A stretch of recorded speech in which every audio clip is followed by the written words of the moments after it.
মানে আপোনালোকে জানে মই ডিব্ৰু ৰঞ্জন শৰ্মা হৈ ইয়াতে প্ৰচাৰ চলাবলৈ আহি মই তাক জিকাইছিলো। তাৰপিছত মই যিটো দেখিলো আচাৰ ব্যৱহাৰ, সি বাংকা মানুহৰ কি কাম, গতিকে এইটো মানে বাংকাই বুলি কোৱা হয়।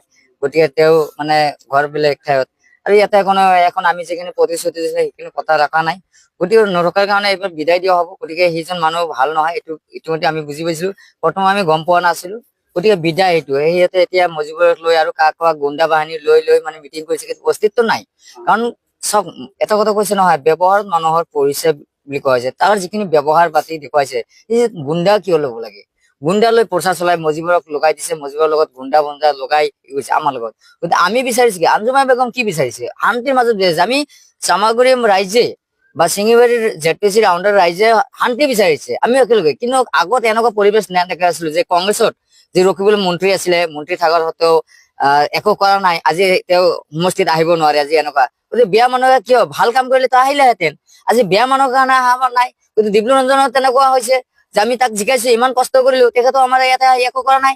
গতিকে আকৌ তেওঁ আমাক কি কৰিছে, ৰকিবুলৰ নিচিনা একো গুণ্ডা বাহিনী লগাই আমাৰ অত্যাচাৰ। আমি সেইটো বিচৰা নাই, আমি অশান্তি বিচৰা নাই।